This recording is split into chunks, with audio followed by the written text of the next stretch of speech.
It did. Yeah. It sounded like it sounded like a ride at Disney World in Futureland, where it's like a female automated starting stream. I don't know. Oh, you didn't know that's what I do? That's what you do in your off time? It's my your side second gig. job? Yeah.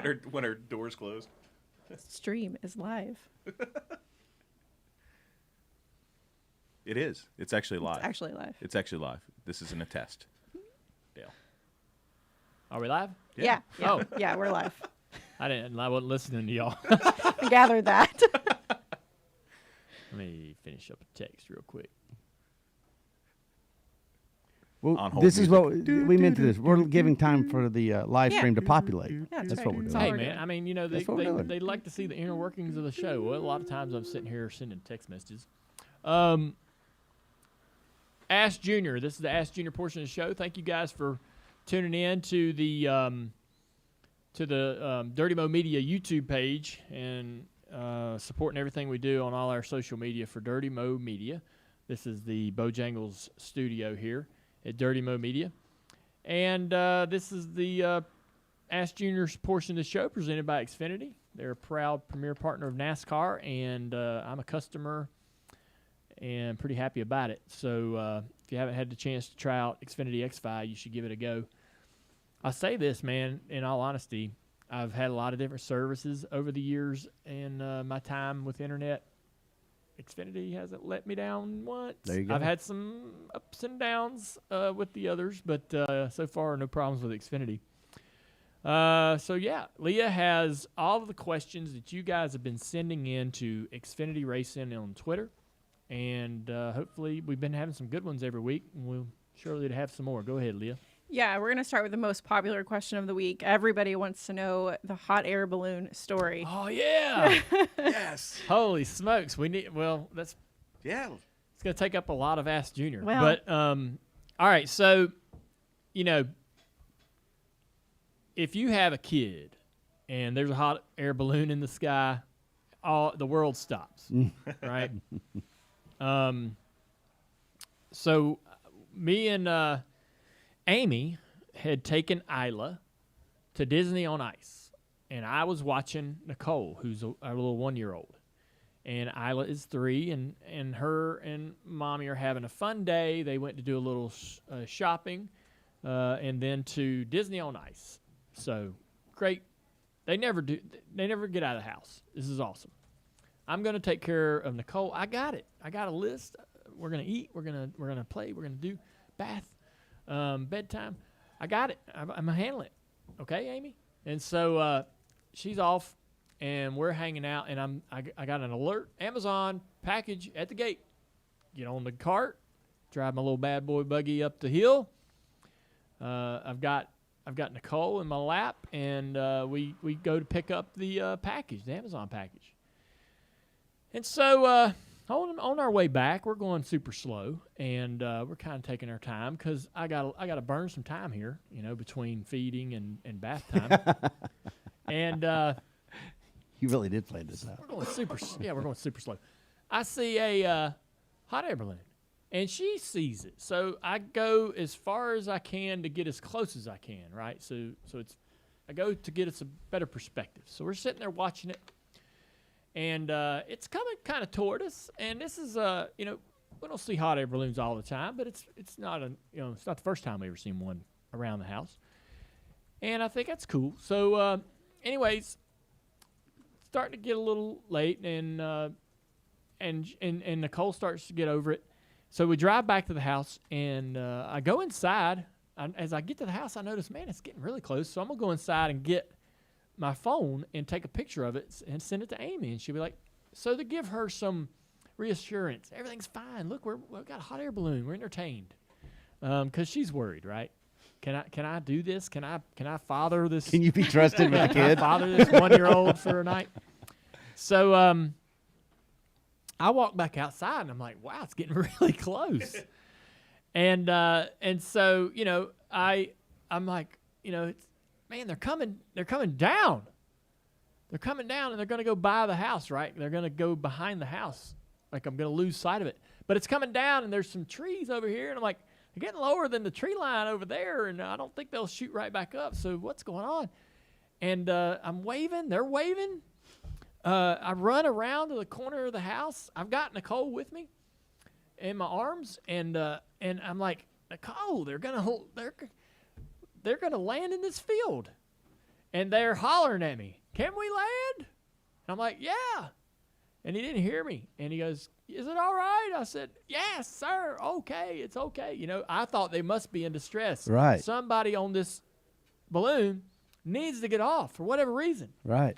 And so I'm nervous and scared for whatever the problem is, right? And so they come down in the field's kind of a bank downward, and as they're landing, their bucket is dragging and hopping and bucking. And so that to me seemed like it was like they were in a hurry. So right, they wasn't a soft, smooth, let's land on a flat spot. They were like, get down, right? I'm like, man, I got to go over there. They may need somebody to call or an ambulance, I don't know what. So we get back on the golf cart and we drive over to the closest location. They're inside the buffalo pen. Oh my gosh. So I drive over to the fence to get close to them. I'm about 100 yards away, and I'm like, hey, and they're like, hey, and we're waving. They're waving. So I'm starting to feel a little better. All right, no urgency. They're waving, and I'm like, are y'all okay? He's like, is it okay if we're here? I'm like, yeah, sure. Is everything fine? He's like, yeah. I'm like, okay. You're all just just hanging out. He's like, yeah, well, we got a chase truck at the gate. Can they get in? So I told him how the chase truck could get inside. And he's like, can they get into this fence? And I'm like, well, this is a buffalo pen. I was like, you might, I don't know what they're going to do. I don't know when, I don't know any minute they might come over this hill and try to, be curious. They're going to be curious, right? And he said, I said, how fast can you get out of here? And he goes, about 15 minutes. I was like, man, I don't know what they'll do. They're all female, though. They're not as hostile or rough as males. But still, he's like, well, we'll run and jump the fence. Da-da-da. I'm thinking they're going to tear that basket apart. Yeah. Playing with it, right? And so if you put a golf cart in there, they'll flip it over. Really? Playing with it, pushing it. They'll just walk around it for a while, but eventually over a period of time, they're going to toss it around. And so I was a little worried about that.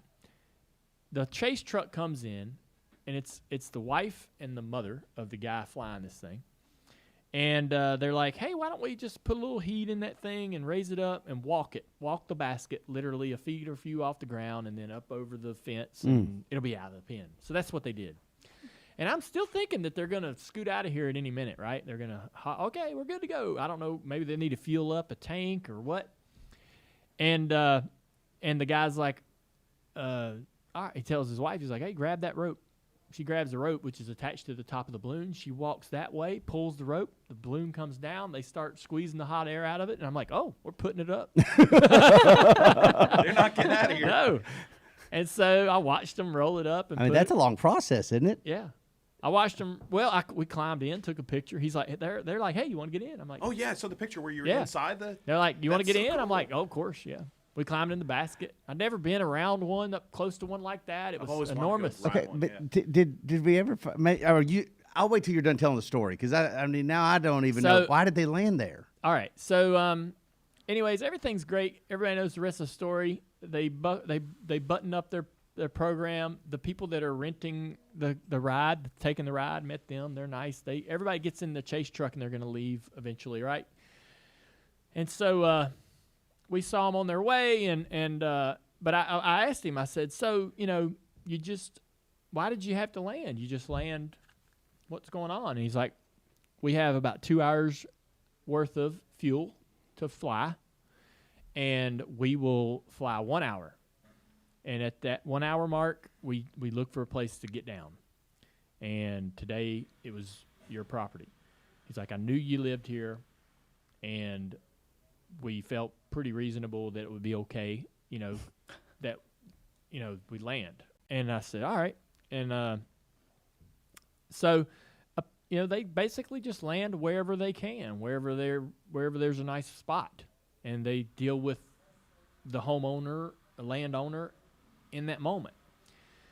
I'm not a pro, and I'm sure there's some people out here that are, at flying balloons, and they'll tell me they'll tell me more about this. But the guy seemed, as you would imagine, said, he seemed to, there is some ability to steer this thing, but for the most part, it's the direction of the wind, right? And that's where the wind took them. And when their hour came up, that's where they go down. And the trace truck comes to where they are, and they load it up, and they take it home. And I would imagine that the reason why they have 2 hours and they only fly 1 is because if they do find themselves in a situation where it's maybe difficult to find a spot to land and they're looking, an hour would go by pretty quickly, right? And so to be able to have that extra hour of fuel is probably pretty important. And it's just smart. So anyhow, that's the balloon story.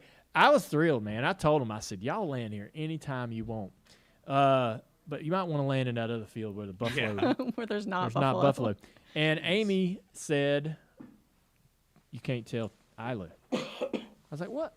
Because we take all kinds of pictures of our kids, and they love watching videos of themselves, of their sister, anything, right? And I'm thinking, man, this is going to be fun to show Isla. And Amy's like, oh, you can't show her that. I'm like, why not? She's like, I took her to Disney on Ice, and you're going to make that second place. She's going to be so upset she wasn't here for the balloon. I'm like, oh, come on. But anyways, maybe one day the balloon comes back, and I was there to see it. But I missed this whole thing. I didn't even know about it. Oh, really? Man. Yeah, I didn't even know Oh, about I it. put all Insta kinds of story. effort in my Instagram story. You You did a missed great all that. job. Dude, there was Yeah. music. Yeah, I guess all I the songs Yeah, I liked matched, it. Yeah, it was fantastic. That's a lot of work to do that. That's interesting. It's I fun. applaud you. Thanks. All right. I did all that with a 1-year-old in my lap. Yeah. Yeah, that's Oh, easy. you didn't wait till you put her to bed? No. Oh, damn. Yeah. All right, should we move on? Yes. Okay. Great. Good question. We got time for one more. Just kidding. The way you tell stories. That's fair enough. They asked. I knew you can't shortchange the No, balloon you story. can't. You No. can't. You can't. Lee's about to not be able to rein it back in. She's laughing so hard. All right, from Colby Arady. Did you ever race at Greenville Pickens? I've seen pictures of Dale Sr. there, and I know Ralph Earnhardt was a track champion. I never raced there. I ran. We went there to test for Martinsville with the Cup car one time, maybe twice, but never ran a racing competition at the track. Went there to sign autographs for the fair years ago, back when Dad was alive, and I think even after his death, we went a year or two, which was always fun. But yeah, I wished I'd have raced there, because of my family's connection to the track and Ralph's name on the wall and all that. Next question from Caleb. We've all seen the interview you gave your dad in 1990 at Talladega. You asked if he's going to give you any money, and he replied, "You've already spent enough down here this weekend." My question is, what were you spending money on that weekend? Go-karts. So at Talladega, right next to the interstate near the hotels where everybody stayed, there weren't bus lots and all that back then. We stayed at hotels. There was a go-kart track. You paid a ride. And we begged, all the other drivers' sons, crew chiefs' sons, there was only a handful of us, but we begged our dads every day that we could get $100 or any kind of money, a handful of money, to go ride the go-karts. And as soon as we could get away from the track, we went to that go-kart. And, man, we run and run and run, getting all kinds of crap in our eyes, following each other around, all kinds of cruds coming out of the pipes of those old motors and into our eyeballs and our teeth, and we had a blast. Eventually we got smart and started taking bubble goggles with us, but I loved that, and we had a lot of fun doing that as kids. Not every track, not every location, not every weekend had a go-kart track, but Talladega's was pretty spot on. Next question from Todd Burke. Mick Jagger, Thirsty Beaver. Thoughts? I've been to that bar once, maybe twice. Definitely a top 3 drinking hole in Charlotte. Yeah. Just a really cool spot. And I think it's cool that Mick knew the good spots to go to. I think that made Mick a little cooler. So I like the Rolling Stones, but I got a friend of mine who is a massive Rolling Stones fan, and he showed me that picture, and I said, all right, that makes him the GOAT. He's the GOAT for that. I mean, he already, obviously, was awesome at writing and singing, but going to the best bar in Charlotte. And flew completely under the radar. It's so cool. Which is So the we coolest so we know. We don't. Who's going to You have expect no to see idea. Mick Jagger there? So? Yeah, I wonder. Did he go in or sit at the bar to get him a drink? Did he hang out, talk Did to his the band bartender? go? Yeah, I would love to have known the whole evening. Yeah. What happened? I read a story about the picture that was taken and the people that Yeah. were on the left or right side of him. They had tickets to the concert and they had no idea. Yeah. Who took the picture? I guess one of his people. So like he couldn't have been that under the radar. You got Right. somebody taking your picture like Right. that. Anyways, All right, one more question before we run out of time. From Ryan Johnson. Were you able to pay a visit to your race-winning 8 car that is now on display at Talladega? Not yet. I will, but not yet. I'll get there. The Talladega Museum's a great place to go. A lot of cool stuff in there. Anybody that goes to Talladega, if you don't stop in, you're making a big mistake, and I made one this weekend by not going. But I'll absolutely be sliding in there. We just, with the rain and all the back and forth and everything, it was difficult to get over there. But certainly something on my radar. Appreciate everybody sending in all these great questions.